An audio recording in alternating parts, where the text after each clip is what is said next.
déjà.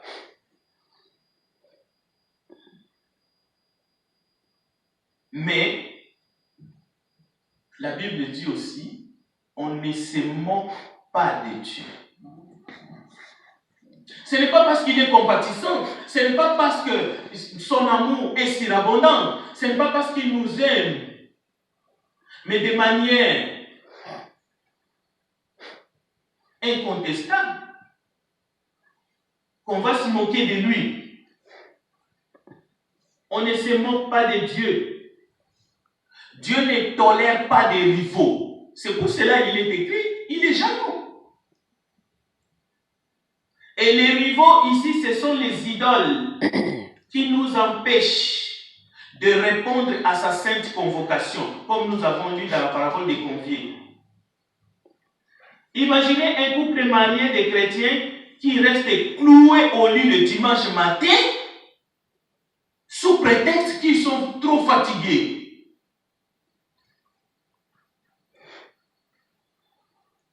Imaginez un couple de chrétiens qui ont prié, qui ont demandé à Dieu, rends-nous féconds.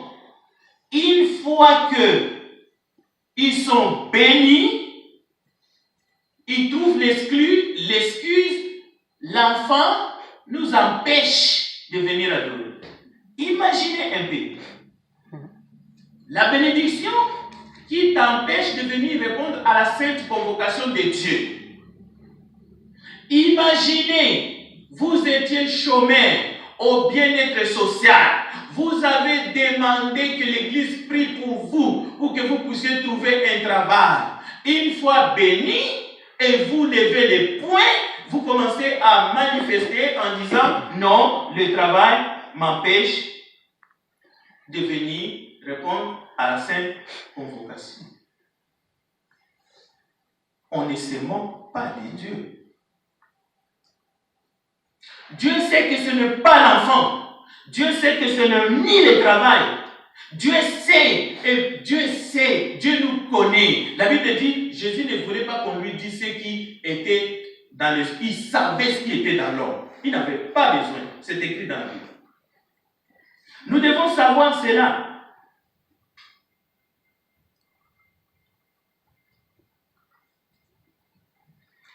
Préparons nos cœurs. Parce que cette étude répond à toutes les préoccupations des frères et sœurs. Comment vous voulez qu'on s'organise pour avoir plus de temps à apprendre des chants alors que l'absentéisme bat son plein? Vous allez trouver ces temps-là où? Avec qui? Quelqu'un qui reste chez lui délibérément, et Dieu le sait. Mais écoutez, non, jugez vous-même. Si vous comprenez cette étape, les autres étapes, on peut les faire. Comment tu peux faire partie d'une chorale?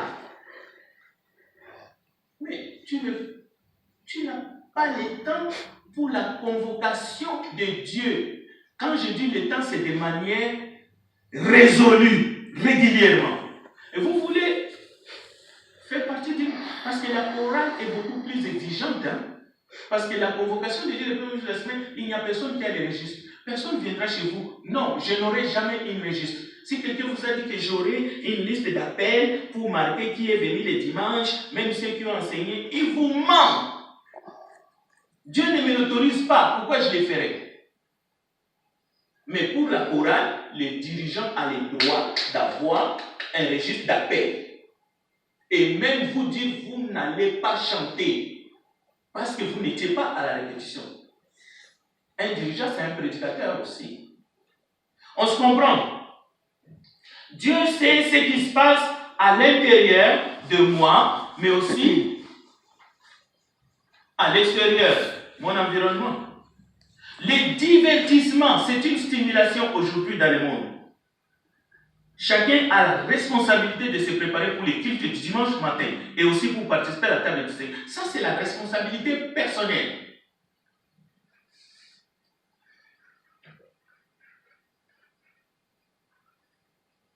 Si on vous dit, faites silence 10 minutes avant le début du culte, pour que le culte commence à l'heure, vous devez comprendre de vous-même que maintenant c'est le temps de l'adoration, l'heure est là. Jean-Rémy ni Enrico a besoin de dire ici fort devant ou commencer un chant pour que vous vous mettiez en ordre. Mais non, on n'a pas besoin de faire ça pour quelqu'un qui s'est préparé pendant la semaine et qui est venu ici pour adorer. On n'a pas besoin de prendre la cloche. On n'a pas besoin. Ça vient de soi. Si toute l'église s'est préparée, vous allez voir, nous allons prier, nous allons louer, le président va diriger le culte, le lecteur va lire les Écritures. Nous offrirons déjà un culte agréable au Seigneur. Si chacun se préparait pour le culte du premier jour de la semaine, déjà. Mais nous pouvons apprendre les autres choses aussi. Mais quand les gens viennent sans être préparés, déjà, alors on va arranger tout le monde ici. Alors des fois, oui, je ne dis pas qu'il n'y a pas des jours qu'on chante avec cœur, avec vivacité. Ça se passe ici, je n'ai pas besoin de vous le dire, vous le voyez vous-même. Il y a des jours où l'équipe est vraiment, on sent la présence de Dieu ici, plusieurs fois. Mais il y a aussi des jours où ce n'est pas le cas. Mais nous en parlons pourquoi? À cause des préoccupations des uns et des autres. Les jours de l'Assemblée générale. Alors nous venons pour mettre le cap, pour dire voici ce qui ne va pas. Voici ce que nous devrions faire pour aller dans la bonne direction. Examine-toi toi-même d'abord et fais la préparation personnelle. Ensuite, nous pouvons voir si la volonté est là. Nous allons offrir de mieux en mieux. Pas que ce que nous sommes en train de faire déjà chaque premier jour de la semaine, c'est rien. Aujourd'hui, nous avons une étude biblique. Même si les 3 cas ne sont pas là, on sait que l'état est mauvais.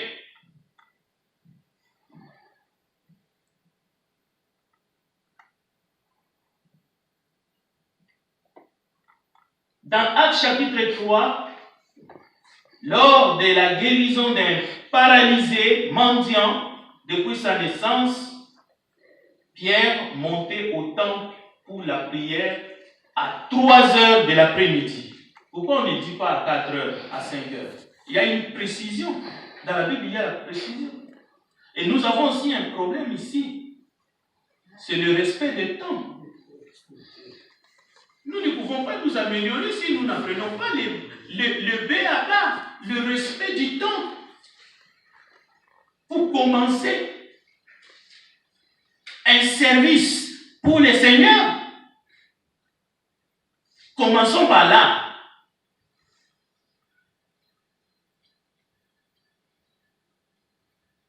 Et il y a des gens, par contre, et je compatis, vous compatissez aussi, qui vont se sentir malheureux, déprimés dans l'assemblée, parce qu'ils n'arrivent pas à trouver leur place. Depuis des années, ils sont là, ils tournent en rond. Mais la solution est simple. Engagez-vous à fond. Mais engagez-vous d'abord dans le respect de la sainte convocation de Dieu. Ne manquez pas un culte. Ça, c'est la première étape. Deuxième étape, choisissez une activité dans l'assemblée. Ça peut être dans la garderie, ça peut être dans les classes des enfants, ça peut être même dans les finances. Comptez être ici pour aider. Engagez-vous aussi à fond. Vous allez vous sentir l'appartenance va ressortir de lui-même. Mais tant que vous resterez, vous n'êtes pas fidèle à la sainte convocation de Dieu, premier jour de la semaine. Dans la semaine, n'en parlons même pas. Ensuite, les gens travaillent. Il y a le repas fraternel. Toi, tu es là, tu te mets, ainsi de suite. Et tu parles en disant que les choses doivent s'améliorer. Mais non. Vous allez continuer à vous sentir malheureux, déprimé. La Bible dit, l'Éternel est près de tous ceux qui l'invoquent, avec sincérité. Psaume 145, verset 18. Le prédicateur ne peut pas faire de quelqu'un un homme ou une femme sincère. C'est faux. Ça, c'est un gourou dans une secte.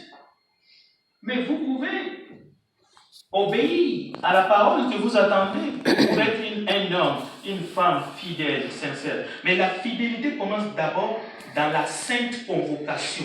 Est-ce que vous manquez les convocations avec des raisons qui ne sont pas providentielles? C'est-à-dire que Dieu ne comprendra jamais. Parce qu'il n'y a personne qui vous connaît mieux que lui. Participez fidèlement au culte d'adoration du dimanche. Ne manquez pas un culte pour vous faire plaisir ou vous gratifier. J'ai beaucoup travaillé, il faut que je me repose. Voici quelques exemples des empêchements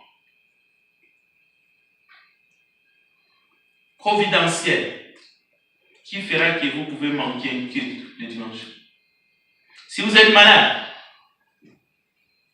si vous êtes en voyage, ça peut être un voyage d'affaires, ça ne vous permet pas. Mais si c'est des vacances, vous devez chercher un lieu. Il est possible de ne pas venir, de ne pas répondre à la convocation du Seigneur.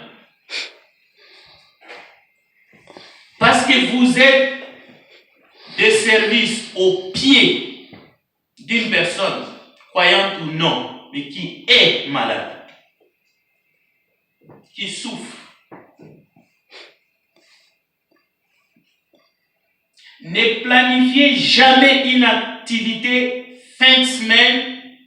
Vous allez dans un endroit perdu où vous n'allez pas adorer finalement. Ne laissez pas les activités de vos enfants remplacer les cultes du dimanche matin. J'ai accompagné des enfants au parc. Ne laissez pas vos fêtes de famille ou des fêtes entre amis vous empêcher de répondre à la convocation de Dieu le dimanche matin. Ne laissez pas vos petits ou vos grands devoirs, même les études, les sports, les loisirs, les récoltes abondantes, l'abondance des neiges, l'abondance des pluies, même l'abondance du soleil, vous empêchez, nous empêcher de nous joindre au peuple de Dieu pour adorer les jours de sa sainte convocation. Il faut un empêchement providentiel. Il y a des nouveaux empêchements qui ne sont pas providentiels. J'habite loin du culte. Est-ce que c'est un empêchement providentiel ou c'est un choix que vous avez fait délibérément? Même le travail, c'est un choix. Vous avez choisi ce travail.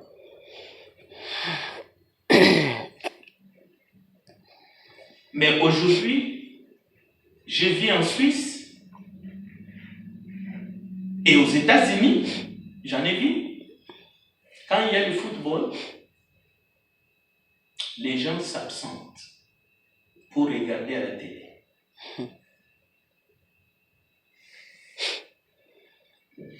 Je vais terminer en disant ce que Josué a dit. Josué a dit ceci. Ça peut nous aider dans notre réflexion. Si le travail est un Dieu, servez le travail. Si la fête est un Dieu, pour toi, servez la fête. Si vos enfants, vous pensez que ce sont des dieux, je dois rester parce que je dois m'occuper de mon enfant. Servez votre enfant. Si le film ou toute autre chose est un Dieu pour toi, mais Josué a dit, moi et ma maison, nous servirons l'Éternel. Amen. Donc, chers frères et sœurs, Nous sommes des pierres vivantes et spirituelles. Nous sommes la race élue, un sacerdoce royal, une nation sainte, un peuple acquis, pour annoncer les louanges de celui qui nous a appelés des ténèbres à son admirable lumière. Nous sommes des prêtres.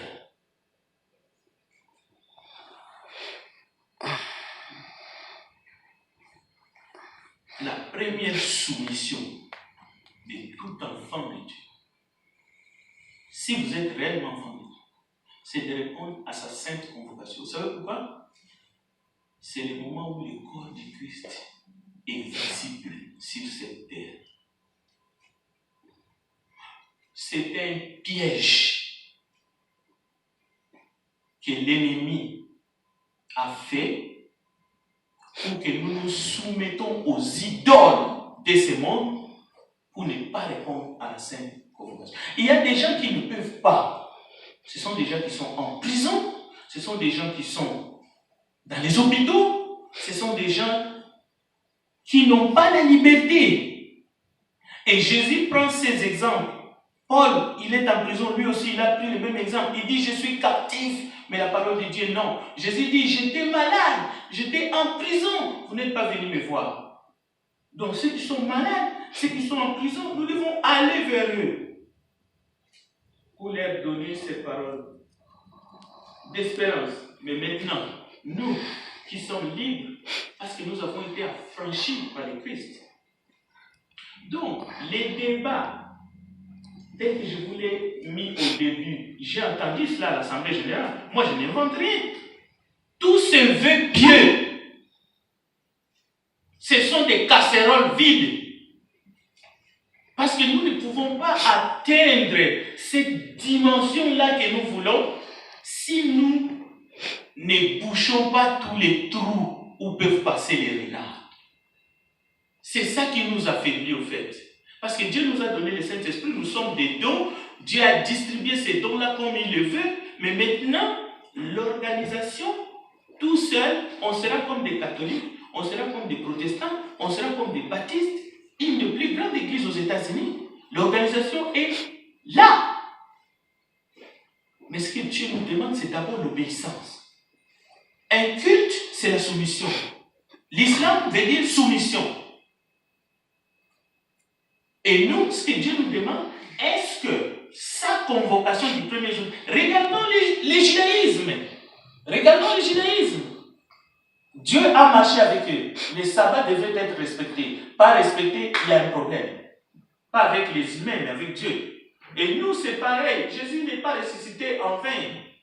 Il est sorti du tombeau le premier jour de la semaine. Est-ce que nous qui sommes passés par les eaux du baptême, nous sommes nés de nouveau, est-ce que nous avons compris ces choses? Comment nous voulons faire des châteaux en papier, en carton? Donc, toutes ces choses-là, nous pouvons embellir nos voix, nous pouvons faire ceci, nous pouvons faire cela, nous pouvons même donner avec libéralité. Et d'ailleurs, nous ne pouvons pas arriver à donner avec libéralité si nous ne sommes pas résolus d'abord de nous soumettre à sa sainte convocation. Que Dieu bénisse ça. Voilà, la réponse a été faite. Avant que je termine par la prière finale, je ne sais pas si quelqu'un a une question.